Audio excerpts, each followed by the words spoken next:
Hey everyone, this is Rachel. Thanks for clicking on my video.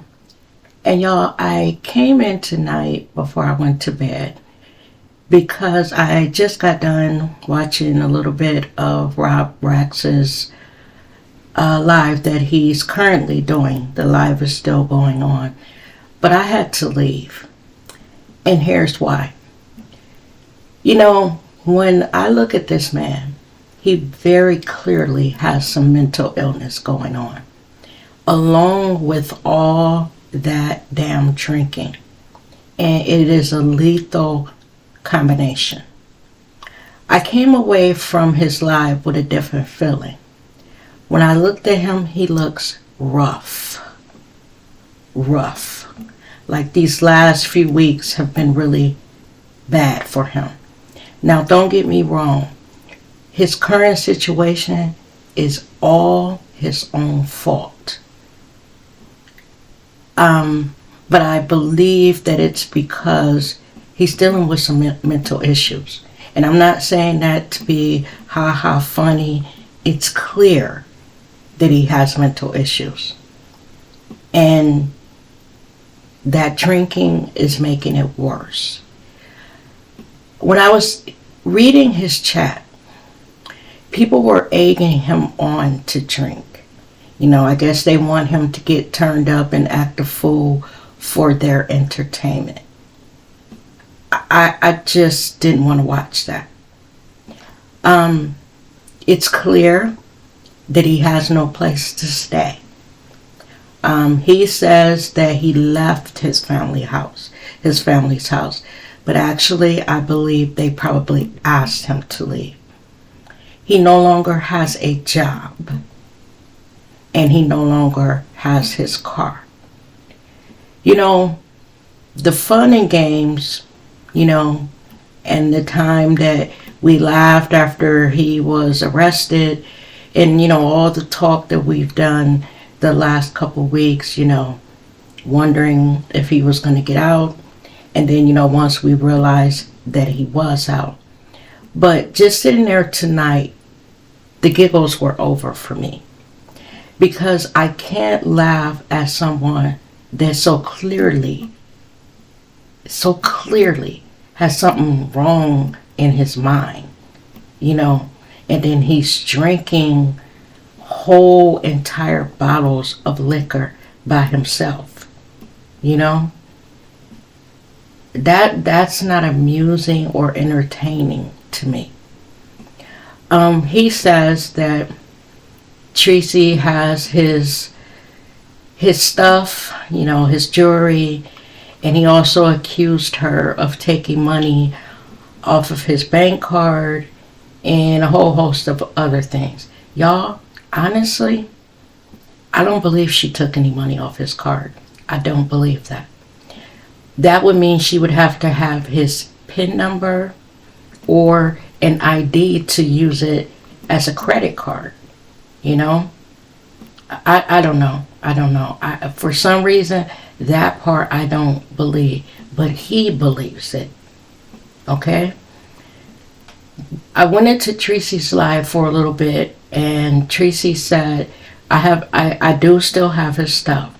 I've asked him for an address to mail it to. And once he gives me an address, I will mail him his stuff. And I believe her. I don't believe she has anything to gain from keeping, his stuff. I just don't believe it. I also believe that though she's done with him, she probably felt disgusted watching that video, that live that he's doing. I don't see how you could watch it and not be totally disgusted by it. And it makes me question, the motive of some of these people that are in that chat. He goes to this hotel. It looks like he's in an Uber. He checks in and then he goes to the store. He's ranting and raving, and it was just sad, y'all. It was sad.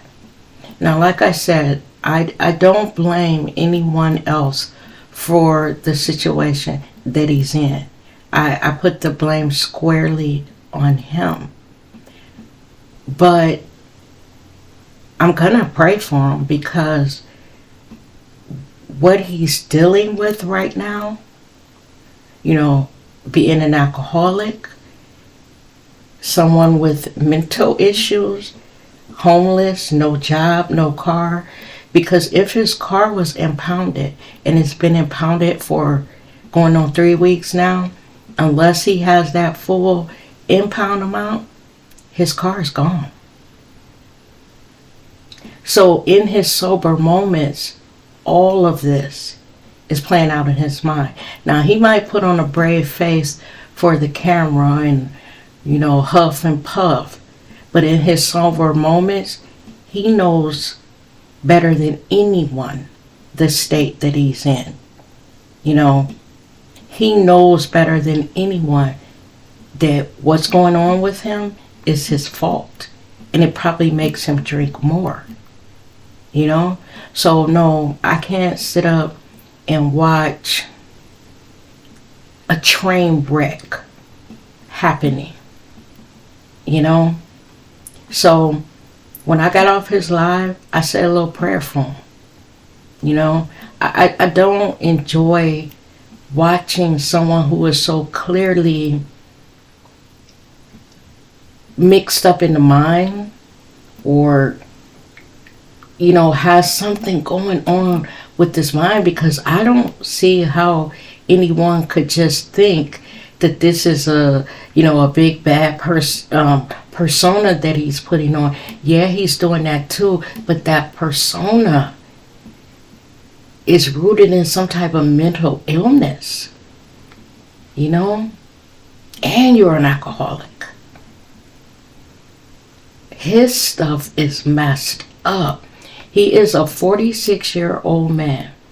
No place to live, no car to drive, a felon, and no job. It's looking pretty hopeless for him. So I can't get on the bandwagon and rah and laugh and joke about that, because that's a hell of a place to be. It's a hell of a place. And to have to dig yourself up out of that and get back to at least where you were before that fateful night in the hotel when he was brandishing that gun on live. He has to get back there. He needs to turn that camera off, because as soon as he turned the camera on, within minutes, his phone was ringing. The hotel desk calling him, the office, someone wants to talk to him. They knew where he was immediately. He needs to turn that camera off, stop drinking, and figure out what he's going to do. Because, he's not a young man. Jobs are not easy to come by when you got all the stuff that he has going against him. He's a felon, a convicted felon. I just have a feeling that this is not going to end well for him. And I just don't want to be watching this just go down. I'm done with it. I'm done. I've seen a lot of people go live and they're laughing and joking about this, and to me that's sad too. Because that says something about you as a person if you can find humor in this. I don't even want to joke about it. Because his shit is fucked up. I don't know, y'all. I don't know. You still have people in this chat asking about mustard and all this. And I wanted to say, y'all not helping this situation. It happened. It was 2 weeks ago. And when he turned on that camera, I was like, wow. Somebody put in the chat, this man looks rough. His face is all puffy. And y'all, that's all I got to say.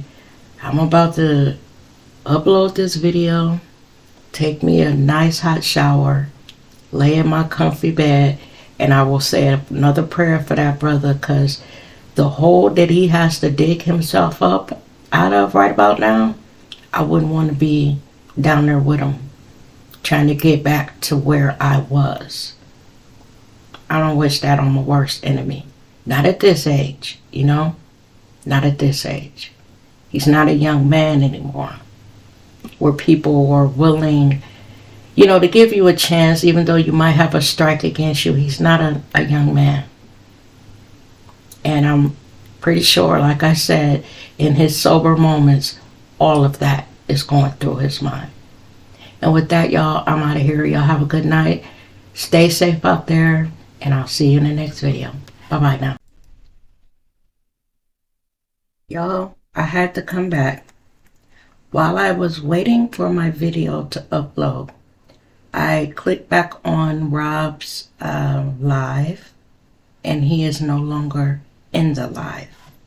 There are other people holding it down, and when I read the chat, from what I'm getting from it, I think maybe there was a knock on the door, and then Rob has disappeared.